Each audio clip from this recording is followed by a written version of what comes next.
I am returned to my garden update. It's been a couple of weeks and I need to come in and do another weeding, and each time less and less weeds will emerge. This back here though is not weeds. These are all babies, pretty much all babies of the Jacob's ladders. And then over here, these are the ajuga that are spreading. So that's coming pretty good. And here are some of the Solomon seal that I brought. Let's see how the other plants are doing. That's an azalea and a hydrangea. And here, this is a echinacea coneflower. Here in our shade garden, there's been a clearing made so sun will come through.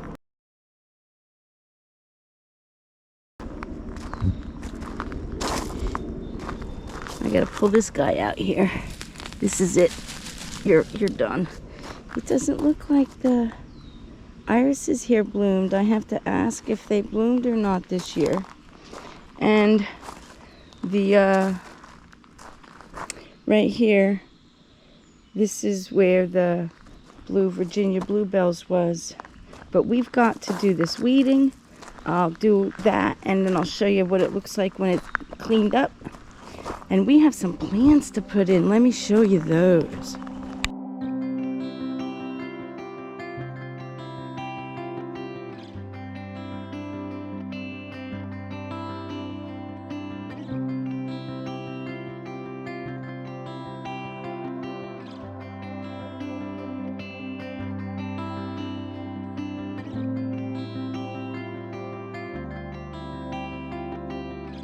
From my garden, I brought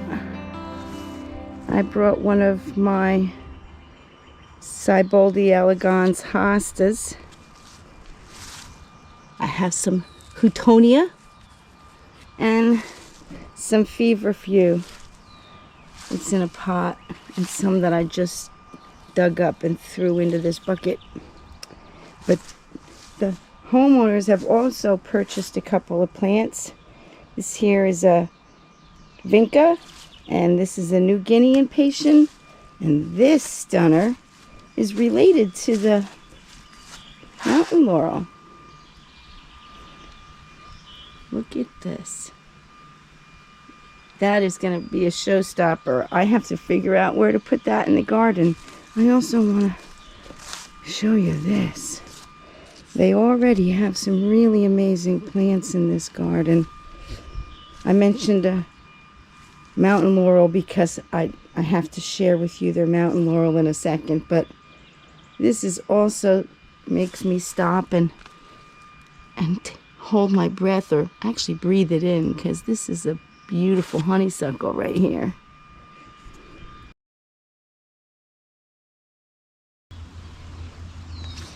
I have to share this amazing mountain laurel with you.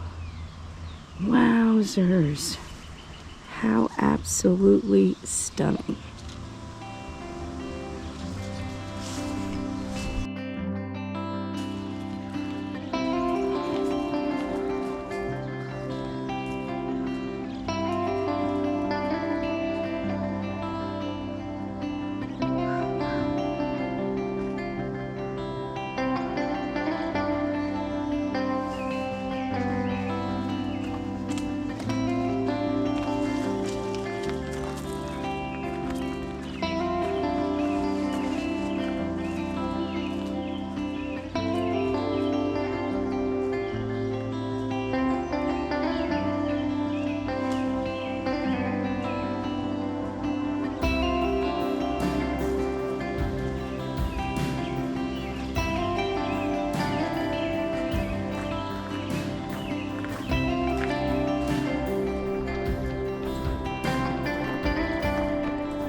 This shrub is gonna have to come out, but I don't want to put that one in exactly the same hole, so I'm gonna move it back.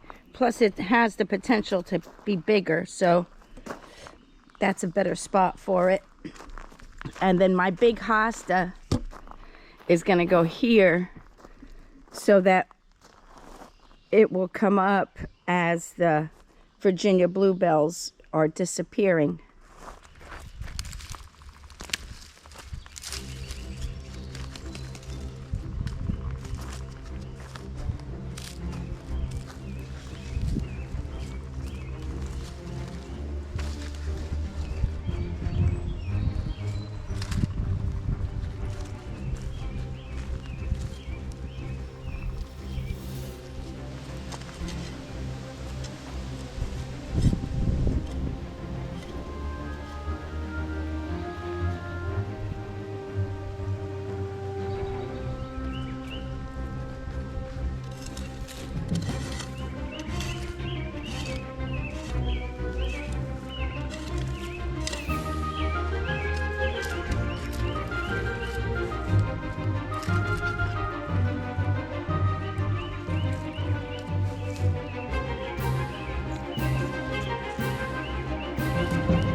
it'll be a couple weeks before this actually settles in. But I like it. This is how far we got today. We got a bit of it, a good bit of it weeded. And we also got some things planted that the homeowner purchased, and also some things planted like this feverfew right here, and that feverfew back there, and that lovely hosta, which is really gonna love it there and gonna fill out and be quite eye-catching. But now that we have some plants in here, and I'm gonna have to come back in a couple days and finish this. It's gonna rain tomorrow, so that's not gonna be any good. And I finally got it weeded. But to summarize, part 2 of what we did was added some focal points with the flowers and the hosta back there. We added some focal points to draw you out into the garden with some flowers and plants. They're gonna add more color. There'll be more New Guinea impatiens in this area in the different pink shades. And then over here, there'll be some more New Guinea impatiens in pink shades to add summer color. And this is just been dug out of my garden and put in here, so next year it'll be a nice mound of beautiful leaves. But I'm happy to say that there were no issues transplanting this. It's still gonna flower even though we wrenched it out of the soil and brought it here. So I'm glad for that plant, and it will be enjoyed for a very, very long time by the homeowners. So I may be back to help them put in some more plants, but this is a good start.